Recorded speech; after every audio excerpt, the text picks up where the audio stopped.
Саламатсыздар, құрметті ағайын. Бүгінгі жаттығуларымыз аяқ ауруларына қатысты. Жалпы аяқ кімде ауырады, қалай ауырады, неге ауырады, содан бастайық. Аяқ көбінде адам 40-тан асқанда келетін ауру. Ол 40-тан асқандыққа байланысты емес, оның жас адам уақыт өте келе өзін күтпегендіктен организмнің ресурстары шаршай бастайды. Біртіндеп өзінің күшін жоғалта бастайды, энергия біте бастайды. Содан келетін нәрсе ол қартайғандыққа немесе бір уақыт өткендікке байланысты емес негізінде. Сол 40-қа дейін, жалпы 30-дан асқанға дейін организмнің өзінің ресурстары ешқандай күтімсіз ауырмай жүруге жетеді. Бірақ 30-40 жылдан кейін оның да күш шамасы біте бастап, содан кейін аурулар шыға бастайды. Неге ол ауырады? Себебі біз біріншіден тіке жүреміз. Мысалы, жануарлар 4 аяқпен 4 тірегі бар және омыртқасы жерге параллель. Біздікі жерге перпендикуляр және 2 тіректеміз, 2 тіреумен жүреміз. 2 тіреу дегеніміз сол аяқ. Былайша айтқанда салмақтың бәрі аяққа түседі. Соның ішінде мына атап айтқанда 2 тізеге ең алдымен. Бұл тізенің мысалға мына бөкседегі буындар бұл бәрі жаққа бұрылатын. Шарнир, былайша айтқанда былай тұрған. Былай да бұрылай береді. Тізенікі тек былай, алға, артқа. Алға, артқа. Және оның бәрі ұстап тұрған көптеген өте күрделі құралған сіңір, шандырлар бар. Связкілер, былайша айтқанда. Солардың бәрі өте күрделі орналасқан. Соларға көп күтім керек. Күтім болмағандықтан олар өз күшімен біразға шейін шыдайды, шыдағанша. Содан кейін уақыт өте келе біртіндеп күш азайған сайын өзінің позицияларын бере бастайды, содан ауру шыға береді. Содан кейінгі тағы себептер ауыратын, артық салмақ мысалы. Бұлай өзінің салмағын ұстап жүрген бір бөлек, оның үстіне тағы артық салмақ қосылғаннан кейін бізге 2 есе, 3 есе салмақ түседі. Сосын тағы бір мәселе, адамдар көп қозғалмайды. Мүлде қозғалмайды деуге болады ғой. 24 сағаттың тәуліктегі 22-23 сағатын адам не отырады, не жатады. Сондықтан салмақ жоқ, жұмыс істемейді, қан жүгірмейді. Содан тізедегі связкілер, шандырлар, сіңірлер біртіндеп күшін жоғалтады сол себептен. Және тек қана бұл тізеде емес, барлық организмде солай, қан жүгірмегеннен, дұрыс жүрмегеннен. Бірақ тап қазір біз тізені айтып отырғандықтан сол тізеде де солай. Қан дұрыс жүрмейді, бұлшықеттер дұрыс жұмыс жасамайды, связкілер, шандыр,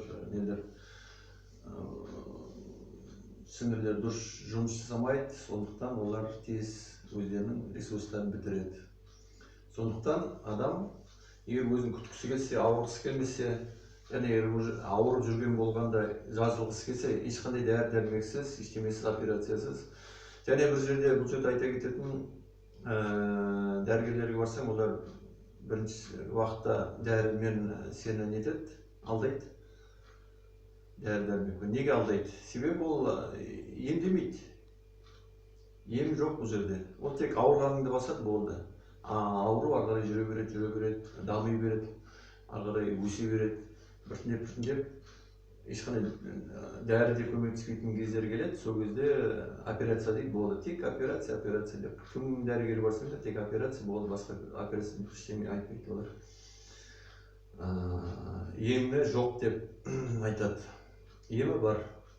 Емі біріншіден өзіңіздің өмірге деген құлшынысыңыз жақсы, дұрыс өмір сүруге деген. Және бұл Құдайдың бергені, Жаратушының бергені, бізге оны пышаққа салдырып керегі жоқ. Пышаққа салғаннан кейін ол дұрыс нәрсе болмайды. Сондықтан ең бірінші күтім керек. Күтім былай басталады. күнде құдайдың құтты күні таңертең түсте кеште неғұрлым көп уақыт жасайсың соғұрлым міне былай отырып сипап отырсаңыздар біріншіден қан жүгіртіп мысалы мына жерге міне қан жүгіртесіз мына саусақты мына нелермен жұмсақ подушечка дейді орысша мына жұмсақ бөлігімен мына дөңгелек деген жерін сол жерімен сіздер осыны біріншіден сипап сылап осылай қан жүгіртіп отырасыз бірнеше минут. Содан кейін біртіндеп кішкене сәл қоса бастайсыз қысым. Мына астыңғы жағында, алдыңғы жағында мына бәрін осылай. Демендеп қоса бересіз, біртіндеп. Сосын аяқ жағында бірталай нете болады. Сондай бір басып керегі жоқ та, бірақ дегенмен кішкене салмақ қосып жасауға болады. Міне осылай әбден алақанмен де, подушечкалармен де соның бәрімен жасай бересіз.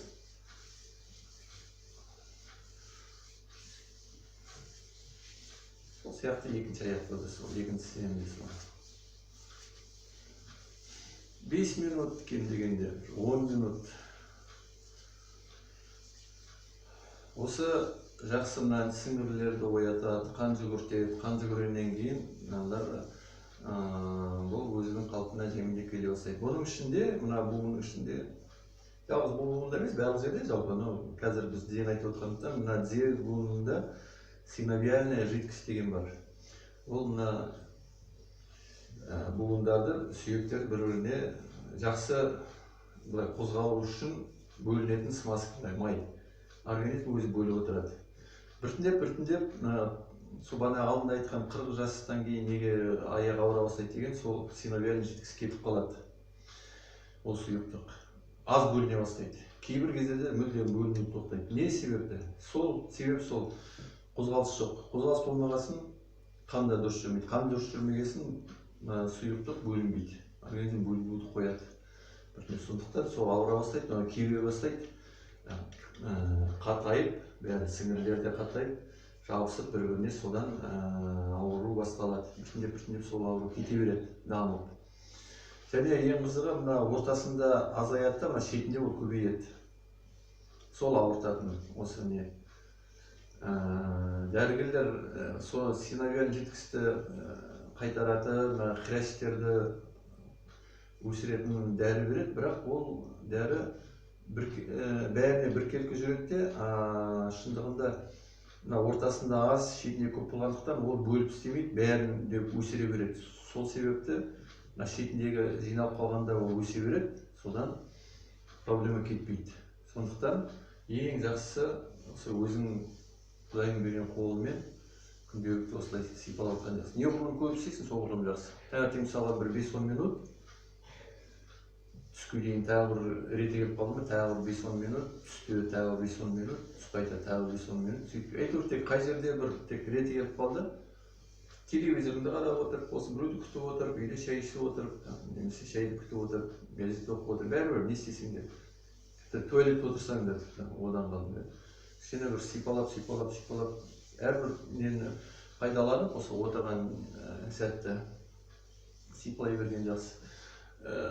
Кейбір кездерде киімнің үстінен де істей беріңіздер, кейде рет болмайды бұлай аяқты жалаңаштандыратын. Сондықтан материалдар үстінен де жасай беруге болады, онда тұрған ештеме жоқ. Кішкене ыңғайсыз да болады, бірақ жалпы эффект бәрі жүреді. Міне осы көбірек сипап соны жүру. Сосын ары қарай артық тек тіземмен ғана айналысып емес,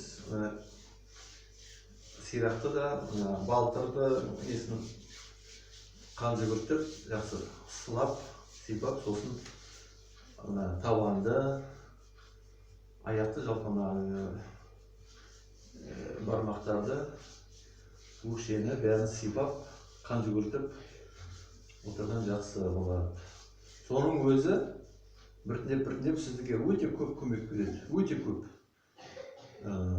Ешқандай дәрісіз, ешқандай дәрі-дәрмексіз, ешқандай бір пышақсыз, ештемесіз күнделікті өзіңіз күтіп істеп отырсаңыз, соның өзі де сізге ойдай күш береді, ойдай көмек береді. Тек бір несі, егер қатты асқынып кеткен адамдар болса, аяғында тізесіндегі тобыңдағы аурулары, оларға бірден эффекті біліне қоймайтын шығар. Біртіндеп келеді эффектісі. Тек енді басталып жатқандар болса, немесе әлі басталмағандар болса аурулар, олар эффектіні сол бойда сезеді ғой.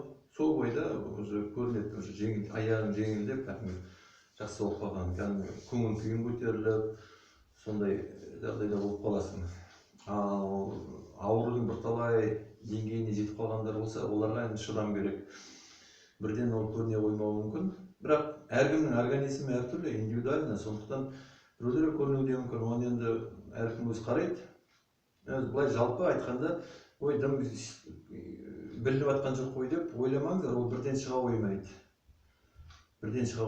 Бірақ күнделікті істей берсең, бірнеше айдан кейін, бірнеше мүмкін жарты жылда кетуі мүмкін кейбір кездерде. Сіз біле бастайсыз. Біріншіден жеңілдей бастайды. Қанша дегенмен де, қанша білінбейді дегеннің өзінде жүрісіңіз жеңілдей бастайды, ауруыңыз азая бастайды, отырып тұруыңыз жеңілдей бастайды. Біртіндеп бәрібір қалай болғанда оны сезінесіз эффектісін. Сондай мәселе тап сол сияқты екінші жағында. Бұл жерде отырып та істей беруге болады, диванда отырып та істей беруге болады. Бәрібір ешқандай несі жоқ, оны бір ерекше бір жағдай туғызатын ештеңесі жоқ. Отырасында жерде жатып та аяғын көтеріп қойып та нете беруге болады, істей беруге болады. Тізеңе қойып қоясың, бір аяғыңды бүгіп ұстайсың да, екінші аяғыңды тізеңе қойып, соны істей беруге болады. Уқалап, жерде жатып, шалқалап. Бәрібір оған жағдай, әдейі жағдай туғызатын ештемесі жоқ. Қай жерде отырсың, сол жерде істей бер. Ең бастысы жиірек істеген жақсы осының бәріне. Неғұрлым жиірек істейсің, соғұрлым аяқ сізге рахмет айтады. Содан өзіңіз күтіп, өзіңіз емдей бастайсыз. Өте жақсы эффекті береді бұл мәселе. Сондықтан бұл қазір мына сабағымыздағы бұл тек бір пункті ғана, бұл тек сылап, уқалап істейтін жаттығу. Келесі сабақта біздер нелерді жасаймыз, әртүрлі упражненияларды, жаттығуларды.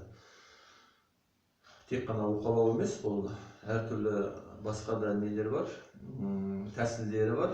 Бүгінше осы уқалауды негізі тағы да айтамын, айтудан шаршамай істей беріңіз. Қай жерде жағдай болады, істей беріңіз. Сосын жалғыз тек аяқты ақылы отырып істедім. Мысалы таңертең тұрғанда, ең бірінші тұрғанда қолды уқалап алып,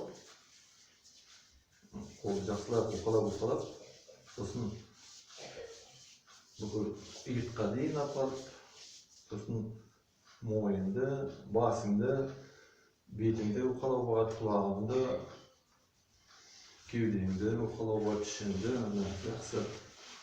жақсы жүреді. Іш құрылыстар жақсы жұмыс істей бастайды. Қан жүгіргеннен кейін бүкіл организм, бүкіл органдар бәрі жұмыс істей бастайды. Арқаңызды қаншалықты сол не жетеді, сосын саныңызды осылай бәрін уқалап соларды. Бір 5-10 минут уақыт кетеді.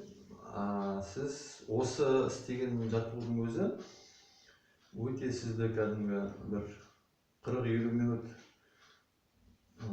спорт залда істеген сияқты эффекті береді ғой, былайша айтқанда. Өте сондай не жақсы эффекті береді. Сондықтан бұны күнделікті істеп тұрған жақсы. Таңертең тұрғанда бұны ояту үшін және бұны сезініп отыру керек те, оянып, денең бәрі, ағзаның бәрі оянып, қан жүгіріп, бейімделіп, бүгінгі күнге бейімделіп жатыр деген сондай оймен істеген жақсы. Кешке жатарда істесеңіз, жатар алдында соны істеп жайырақ тек асықпай, сол менің бүкіл ағзам, органдарым біртіндеп ұйқыға дайындалып жатыр деген сезіммен істесеңіз, жемендеп қалыпқа түсіп, жұмысын жайыратып жатыр дегендей сондай сезіммен бүйтіп жемендей асықпай істесеңіз, ол да сондай бір эффекті береді. Ал енді бүгінше осы, Бүгінгі осы сабақтың бірінші бөлімі. Аманшылық болса келесі бөліміне де жетеміз. Сау болыңыздар.